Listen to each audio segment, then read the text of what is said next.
Segala kemuliaan, hormat, pujian, penyembahan setinggi-tingginya bagi Bapa di dalam nama Tuhan Yesus Kristus, di mana saat ini Bapa, hamba-Mu akan membawakan renungan firman Tuhan dari edisi khusus, di mana hari ini adalah hari Jumat Agung, di mana kami memperingati hari kesengsaraan dan penderitaan Tuhan Yesus yang maha hebat, dan di mana hamba-Mu akan membawakan renungan tentang satu tema, yaitu karya salib, di mana Yesus menjalani suatu penderitaan dan pengorbanan yang maha sempurna menuju jalan Via Dolorosa. Bersabdalah Bapa, urapi hamba-Mu di dalam Kristus Yesus. Urapan Roh Kudus turun atas hamba-Mu, sehingga lidah, mulut, bibir hamba-Mu menyampaikan kebenaran-Mu. Bersabdalah Bapa, dalam Kristus Yesus kami sudah berdoa dan mengucap syukur. Amin. Baik kekasih-kekasih Tuhan, keluarga Kristus dimanapun Bapak Ibu saat ini berada, hari ini adalah edisi khusus di mana saya tidak melanjutkan untuk nilai-nilai kekekalan, tetapi hari ini adalah edisi khusus di mana bertepatan dengan hari Jumat Agung. Saya akan membawakan renungan tentang pengorbanan dan penderitaan Yesus yang maha sempurna buat manusia. Baik, Bapak Ibu yang dikasihi oleh Tuhan, pendengar yang dikasihi Tuhan, kita akan segera memulai tema kita, yaitu karya salib, terambil di dalam Filipi 2, suratan Filipi 2 ayat yang ke-6 sampai ayat yang ke-11. Sesudah itu saya akan memberikan 44 item atau 44 hal pada waktu Tuhan Yesus menjalani penderitaan dan pengorbanan yang maha hebat di jalan menuju Via Dolorosa, sampai dia disalib, sampai dia mengembuskan napas yang terakhir, dan sampai dia bangkit pada hari yang ketiga. Dengan waktu yang ada, saya akan cepat untuk membaca renungan firman Tuhan kita. Suratan Filipi 2 ayat 6 sampai ayat yang ke-11. Yang walaupun dalam rupa Allah, ya, ini yang harus kita mengerti, ya. Walaupun dalam rupa Allah, ya. Yesus itu ini, ya, ayatnya kalau kita mau mengatakan apakah dia adalah Bapa ataukah dia adalah Allah Bapa, ini ayatnya. Walaupun dalam rupa Allah Bapa, ya. Ini, ya, menguatkannya. Yang saya katakan kemarin, Tritunggal itu, ya. Yesus adalah Bapa yang walaupun dalam rupa Allah Bapa tidak menganggap kesetaraannya dengan Allah Bapa itu sebagai milik yang harus dipertahankan. Ya, kita baca dulu, nanti baru dijelaskannya secara cepat. Melainkan telah mengosongkan dirinya sendiri dan mengambil rupa seorang hamba dan menjadi sama dengan manusia. Ayat yang ke-8, dan dalam keadaan sebagai manusia, ia telah merendahkan dirinya dan taat sampai mati, bahkan sampai mati di kayu salib. 9, itulah sebabnya Allah sangat meninggikan dia dan mengaruniakan kepadanya, kepada Yesus, nama di atas segala nama, supaya dalam nama Yesus bertekuk lutut segala yang ada di langit dan yang ada di atas bumi dan yang ada di bawah bumi, dan segala lidah mengaku Yesus Kristus adalah Tuhan, bagi kemuliaan Allah Bapa. Nah, ya. Di ayat yang ke-6 ini luar biasa ya. Ayat-ayat firman Tuhan ini memberikan penjelasan dan pengertian, pengajaran kepada kita bahwa Yesus itu adalah Bapa itu sendiri. Bayangkan ya, bayangkan kekasih Tuhan ya, atau yang ada di luar Kristus yang mendengar siaran ini atau mendengar renungan ini.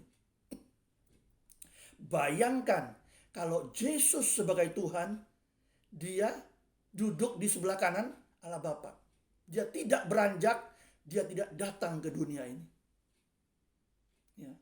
Kira-kira apa konsekuensinya kalau Tuhan Yesus tidak datang ke dalam dunia ini? Kehidupan manusia selesai. Selesai dalam arti kata Roma 6 ayat 23, upah dosa maut, karena kita sudah mengalami dosa keturunan, ya, ada di dalam kehidupan setiap manusia dosa keturunan itu, dan upah dosa itu adalah maut. Kalau Tuhan Yesus tidak datang, ya, dia tidak andai kata dia tidak datang ke dunia ini, selesai hidup kita. Selesai dalam arti kata kita mati atau mengalami maut di dalam kebinasaan yang kekal, karena upah dosa ialah maut tadi. Karena dia mengasihi manusia, itulah maka dia datang ke dalam dunia. Tidak ada cara lain. Cara Yesus datang ke dunia ini untuk menyelamatkan manusia atau menebus manusia daripada hamba dosa atau perbudakan dosa menjadi hamba kebenaran. Itu adalah cara yang dilakukan atau dilaksanakan oleh Yesus. Tidak ada cara yang lain. Dia harus lahir, datang ke dunia ini, ya. Setelah itu akhirnya dia harus mati di kayu salib. Tuhan Yesus tahu itu semua, ya. Tapi karena dia sangat mencintai, mengasihi umat ciptaannya, dia harus datang ke dunia. Tidak ada dengan cara lain, ya. Nah, nanti kita lihat ya, dengan penderitaan dan pengorbanan Yesus yang maha hebat, ya, itu akan menjadi contoh dan teladan bagi kita bagaimana cara mengikut Yesus, ya, dan mengikuti jejak-jejaknya. Ya. Di sini dikatakan di ayat yang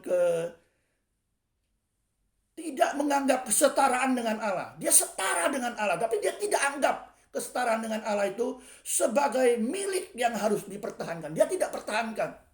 Ya. Setara dia dengan Bapa. Tapi dia enggak. Dia tinggalkan kemuliaan di surga. Dia datang sebagai manusia. Untuk menyelamatkan manusia. Misinya adalah menyelamatkan manusia. Karena upah dosa yang adalah maut tadi. Ya. Kalau dia tidak datang, selesai manusia. Upah dosa adalah maut, kebinasaan. Dia tidak mau ciptaannya itu dibinasakan oleh maut. Dia tidak mau. Dia mau manusia semuanya diselamatkan di dalam nama Yesus Kristus. Makanya dia datang untuk menyelamatkan manusia. Melainkan telah mengosongkan dirinya sendiri dan mengambil rupa seorang hamba dan menjadi sama dengan manusia. Wow, ini submissionnya, penundukan dirinya. Bapa tinggalkan kemuliaannya, datang ke dunia secara daging, secara manusia. Padahal dia manusia 100%, Bapa 100% juga. Ini ya, yang diberikan contoh teladan kepada Tuhan Yesus kepada kita semua. Ya. Dan mengambil rupa seorang hamba. Tingkatannya begitu drastis turun, ya, dari Bapa, ya, menjadi manusia. Di sini dikatakan dan mengambil rupa seorang hamba. Ini hamba. Hamba ini, wah, kalau diceritakan, tapi saya ini sebetulnya harusnya waktu ini yang memisahkan kita atau yang membuat kita harus cepat bergerak, ya, menjadi hamba sama dengan manusia. Dan dalam keadaannya sebagai manusia telah merendahkan dirinya dan tak sampai mati, bahkan sampai mati di kayu salib. Ini yang dikerjakan Yesus untuk menyelamatkan manusia. Mari kita dengan waktu yang ada, kita akan segera masuk ke dalam hari Jumat Agung, di mana saya akan menjelaskan atau memberikan suatu ayat-ayat firman Tuhan tentang penderitaan dan pengorbanan Yesus yang maha hebat melalui jalan Via Dolorosa. Nah, kekasih-kekasih Tuhan, pendengar-pendengar YouTuber,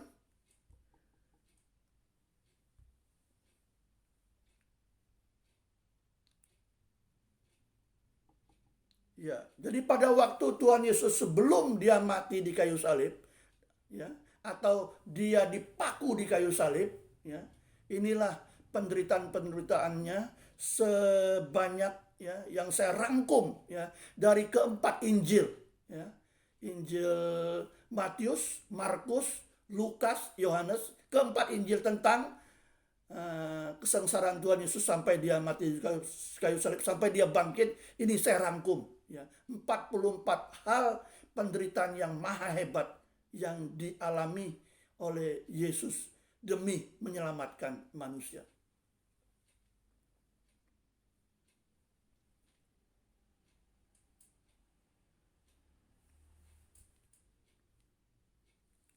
Penderitaan maha hebat fisik maupun psikis dan pengorbanan maha sempurna yang dialami Yesus menuju Via Dolorosa sampai mati di kayu salib untuk menyelamatkan manusia. Pertama, dia ditangkap. Biasanya kalau orang ditangkap ini dicurigain dia ada salah. Tapi Yesus tidak ada salah. Ya. Dia tidak pernah berbuat salah dan berbuat dosa. Dia tidak mengenal dosa. Tapi dia ditangkap. Di Injil Matius 26 ayat yang ke-50. Dia ditangkap. Ya. Kedua, ia diserahkan ke tangan orang berdosa. Ayat yang ke-16. Jadi semua ini dari pasal yang ke-26, ya, dari Injil Matius. Ya. Tadi ayat yang ke-50, sekarang ayat yang ke-16-nya, dia diserahkan ke tangan orang yang berdosa. Memang kalau dia mengalami kematian di salib, dia harus melalui proses ini. Ya.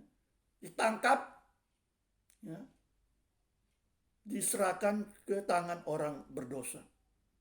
Ketiga, dijual dengan 30 keping uang perak. Ayat yang ke-16. Saya katakan dijual, kalau bahasa halusnya diserahkan ke tangan orang berdosa.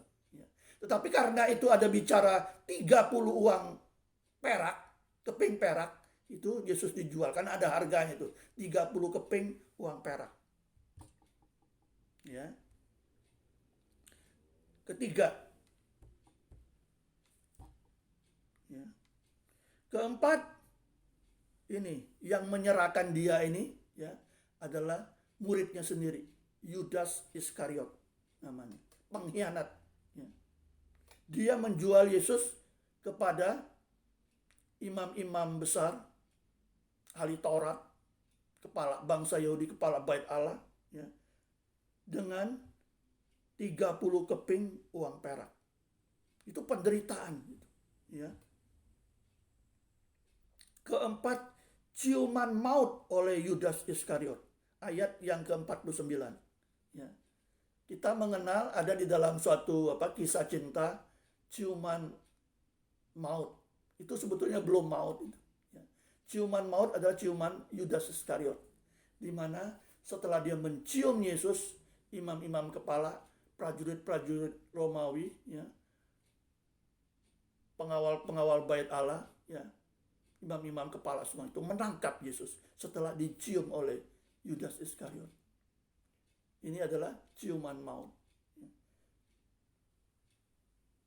Yang kelima, Setelah Tuhan Yesus ditangkap, murid-muridnya meninggalkan dia.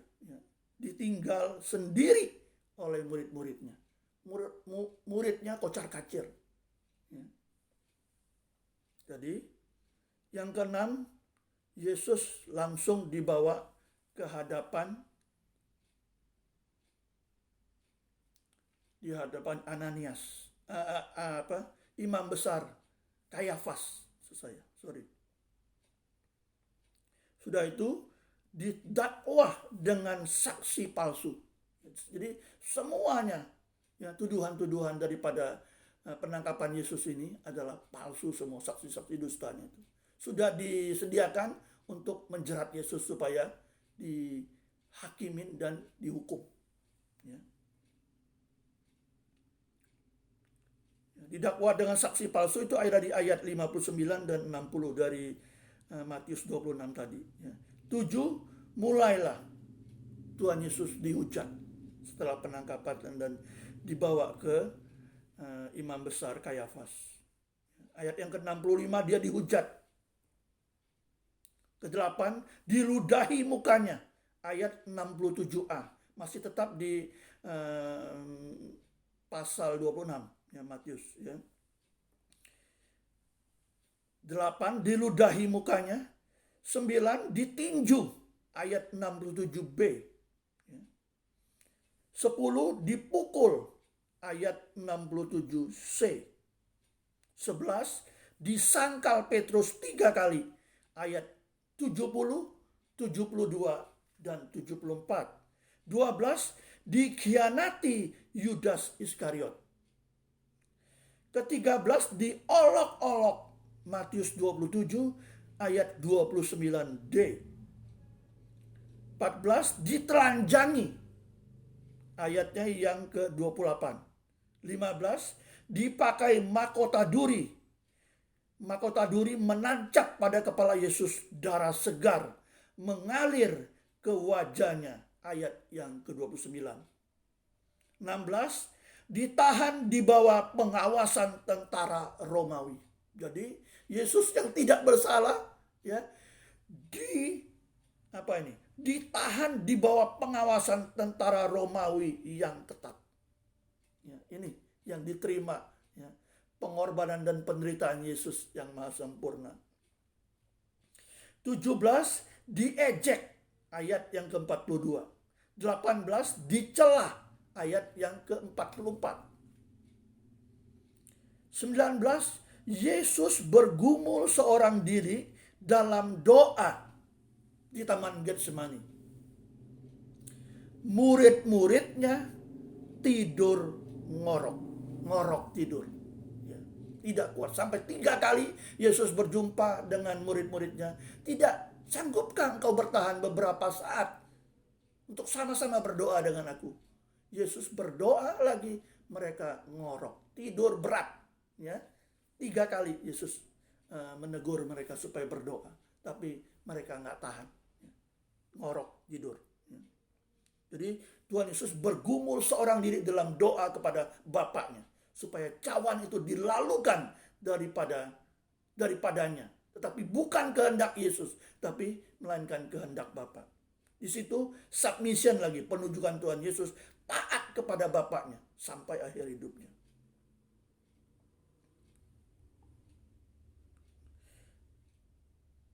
Yang ke-20, Yesus diadili. 21, dia dituduh dalam banyak hal-hal yang tidak dia perbuat. Ya. Di dalam Lukas 23 ayat yang kedua. 22, dia dinista di ayat yang ke-11. 23, dia dihajar. Ya, di sini penderitaan yang terus ya Yesus alami. Di ayat yang ke-16. 24, dibelenggu, diborgol. Yohanes 18 ayat 12. Ya, dibelenggu nih oleh prajurit atau tentara Romawi. Ya, diborgol gitu. Ya.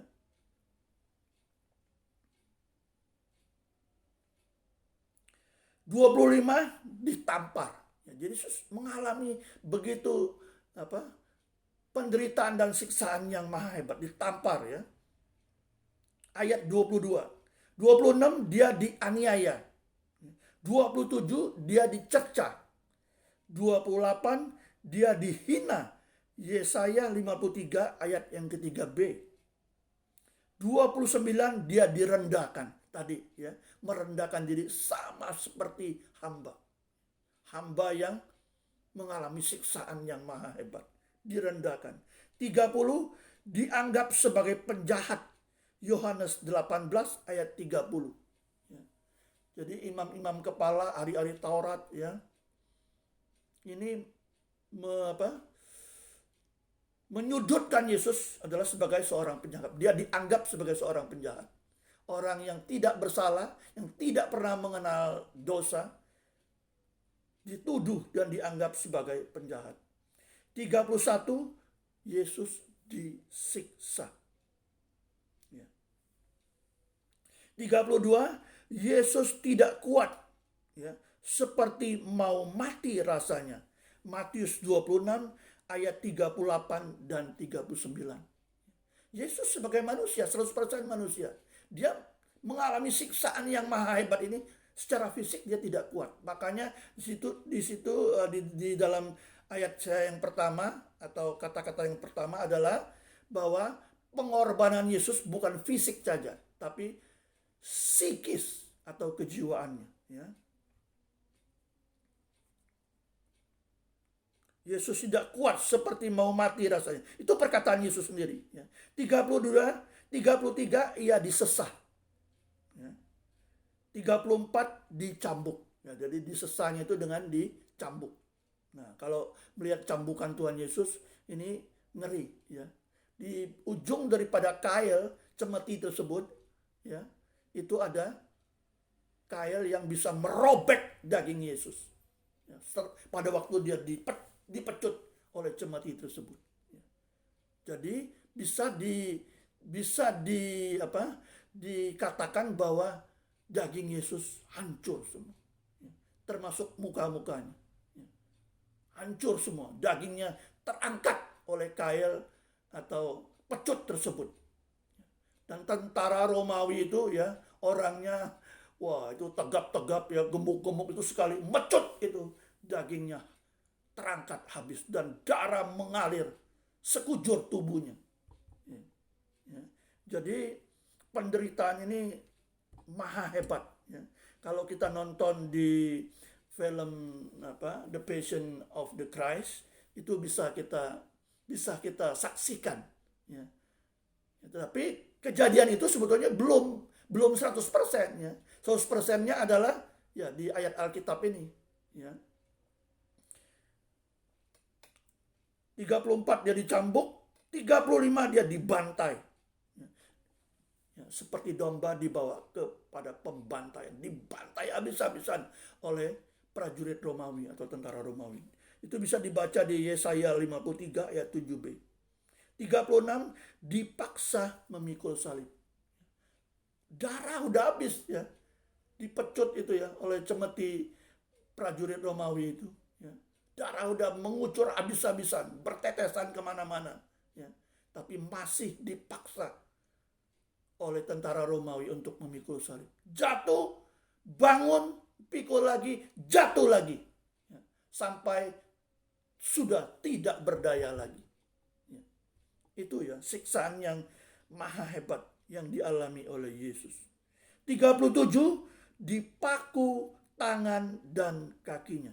Ya, setelah dia menuju bukit tengkorak atau bukit Golgota, ya, Yesus dipaku ya, kaki dan tangannya.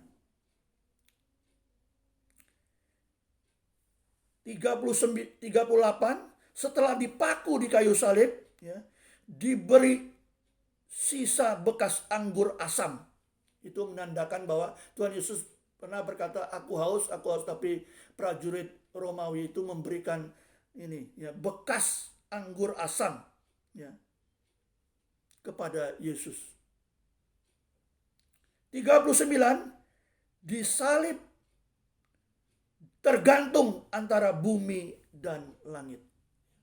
Ini siksaan yang luar biasa ya, yang dialami Yesus, yang tidak bersalah, tidak pernah berbuat dosa, tapi dia harus mengalami ini, ya, demi umat manusia, demi menyelamatkan manusia. 40 dia dihukum mati. 41 dia dibunuh. 42 Yesus mati. 43 sudah mati pun lambung Yesus masih ditikam. Itu untuk memastikan bahwa dia benar-benar mati. Ditikam. 44 ini adalah yang terakhir sebelum dia menghembuskan napas yang terakhir.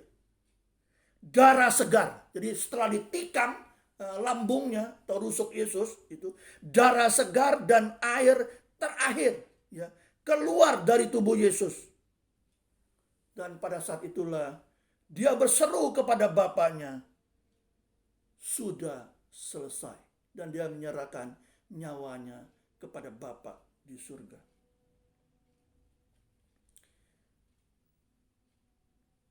Saudaraku yang dikasihi oleh Tuhan, pendengar YouTuber, setelah kita mendengar 44 hal atau 44 item penderitaan dan pengorbanan Yesus sebelum mati di kayu salib, ini ya tentu akan menggugah hati kita, ya, pikiran kita terutama. Ya. Yesus yang adalah Bapa datang kepada manusia, lahir di dunia ini, sampai akhir hidupnya dia harus menanggung penderitaan dan pengorbanan yang maha hebat. Makanya tadi di dalam Filipi 2 tadi, ya, Bapak bilang, ya, dia sangat meninggikan nama Yesus. Kenapa Bapak meninggikan anaknya Yesus Kristus begitu tinggi dan mulia? Karena Yesus taat sampai akhir. Ini memberi contoh kepada kita agar kita juga meneladani Yesus Kristus yang menderita bagi dunia, bagi umat manusia. Sebagai ayat yang terakhir, kita akan baca di dalam suratan 1 Yohanes 3 ayat yang ke-16. Jadi pengorbanan Yesus di kayu salib itu tidak sia-sia. Dia memberikan teladan kepada kita. Jejak-jejaknya ini, contoh hidupnya ini, ya, ini ya, di dalam 1 Yohanes 3 ayat 16 ini harus kita ikuti jejak-jejaknya, contohnya dan teladannya. 1 Yohanes 3 ayat 16. Demikianlah kita ketahui kasih dari Kristus Yesus. Kita ketahui kasih dari Kristus Yesus, yaitu bahwa ia tidak menyayangkan nyawanya untuk kita. Ini, dia tidak sama sekali menyayangkan nyawanya. Dia persembahkan, dia serahkan untuk manusia. Dia rela mati di kayu salib. Ya, dia tidak menyayangkan nyawanya, ya, untuk kita. Jadi, ya, di sini jawabannya, ya, kita pun wajib. Nah, ini firman Tuhan ini mantap sekali, ya. Jadi karena Tuhan Yesus sudah menyerahkan nyawanya untuk kita, jadi kita pun wajib untuk menyerahkan nyawa kita untuk saudara-saudara kita. Ya. Jadi Yesus datang ke dunia, mati di kayu salib, dia kan sudah memberi contoh itu kepada kita. Kamu sakit, kamu mengalami penderitaan, kamu mengalami ujian, pencobaan, sehebat apapun, Yesus sudah mengalaminya. Dia sudah memberi teladan kepada kita. Ya. Itu tadi 44 hal yang saya sampaikan tadi. Ya. Itu menjadi kekuatan tentunya bagi kita yang mengiring dia, mengikut dia. Bahwa kamu menderita sehebat apapun, tidak seperti aku, seperti Tuhan Yesus. Karena aku sudah mengalaminya dahulu. Jadi kalau kamu mengalami hal yang paling berat ya di dalam kehidupanmu dalam mengikut aku, ya, ingatlah ya, aku sudah mengalaminya. Tuhan Yesus sudah mengalaminya. Itu memberikan suatu kekuatan yang dahsyat, ya, yang luar biasa untuk menguatkan kita, ya. Sampai Tuhan katakan tadi, ya, aku sudah menyerahkan nyawaku untuk dunia ini, untuk kamu semua umat manusia. Jadi kamu pun, kita pun wajib. Ini hukumnya wajib. Jadi saya katakan di episode kemarin bahwa mengikut Tuhan Yesus jangan sampai menyayangkan nyawanya, tapi wajib menyerahkannya, nyawanya, ya, untuk saudara-saudara kita. Ya, ini ya, mengikut Tuhan itu begini. Karena Tuhan sudah memberi contoh teladan kepada kita. Dia taat, setia sampai mati di kayu salib. Taat kepada Bapa yang mengutus dia. Nah, jadi kita sebagai pengikutnya, sebagai anak-anak Tuhan, miliki ya, teladan yang militan daripada Tuhan Yesus. Pengorbanan dan penderitaan yang maha sempurna itu untuk kita teladani, kita contohi. Yesus pun sudah mengalami penderitaan yang maha hebat itu. Saya nggak ada apa-apanya. Jadi kalau saya mengalami hal apapun di dunia ini yang begitu, ya, secara daging saya tidak kuat, ingat, ya, ingat, Yesus sudah lebih dahulu mengalaminya, lebih menderita daripada kita semua. Jadi kita harus tetap kuat di dalam Tuhan Yesus, ya, wajib, ya, menyerahkan nyawanya untuk saudara-saudara kita semua. Ini yang benar mengikut Tuhan Yesus. Ya, tidak menyayangkan nyawanya sama sekali. Ya. Mati. Filipi 1 ayat 21. Bagiku hidup adalah Kristus. Mati di dalam Kristus keuntungan. Wow, ya. Jaminan apa lagi yang harus Tuhan berikan kepada kita untuk meyakinkan kepada kita bahwa di dalam Kristus mati adalah keuntungan. Wow. Dahsyat Tuhan kita Yesus. Tuhan Yesus, kami bersyukur Bapa, kami sudah mendengar renungan firman Tuhan tentang penderitaan dan pengorbanan-Mu yang maha hebat sekali. Tapi Engkau tidak sayangkan Tuhan. Kau adalah Bapa itu sendiri, Kau datang sebagai manusia. Kau tidak bersalah, Engkau tidak pernah mengenal dosa. Kau sudah dijadikan dosa, Engkau sudah dihukum, diadili dengan tuduhan-tuduhan palsu demi menyelamatkan manusia. Oleh sebab itu Bapa, contoh-contoh daripada renungan firman Tuhan ini memberikan kekuatan, teladan, bukti bahwa kasih Tuhan itu adalah kasih agape, kasih yang sempurna untuk menyelamatkan manusia. Kalau Tuhan tidak datang, manusia mengalami maut, kematian kekal. Karena Tuhan Yesus tidak menghendaki seorang pun binasa, maka dia datang ke dunia ini untuk menyelamatkan manusia. Dan jalan satu-satunya adalah harus menebus manusia itu sendiri daripada kebinasaan itu. Sehingga setelah dia datang, mati di kayu salib, ingat ya, ini yang perlu diperhatikan ya. Pada hari ketiga dia bangkit ya. Makanya nanti hari Minggu kita merayakan hari kemenangan yang gilang gemilang dari Tuhan kita Yesus Kristus. Dia adalah Bapa. Dia bangkit dari kematian. Maut tidak berkuasa atas dia sedikit pun. Dia bangkit dari kematian. Jadi orang yang percaya kepada Tuhan Yesus menyembah kepada Yesus Kristus yang bangkit dari mati. Dia tidak mati, dia bangkit dari kematian. Ini ya, Yesus Kristus Tuhan kita itu dahsyat. Maut tidak bisa menguasai dia untuk tetap ada di dalam kuburan. Ya, dia bangkit karena dia berkata, "Akulah kebangkitan dan hidup." Dia bangkit. Ya. Jadi kita yang percaya kepada Tuhan Yesus, kita tidak menyembah atau beriman kepada Yesus yang mati, Tuhan yang mati. Yesus yang bangkit dan hidup dan sekarang dia duduk di sebelah kanan Allah Bapa. Apa tugasnya? Dia tetap bekerja sampai saat ini. Dia berdoa syafaat kepada kita semua, anak-anaknya, supaya mereka tetap kuat di dalam Yesus sampai akhir hidup mereka.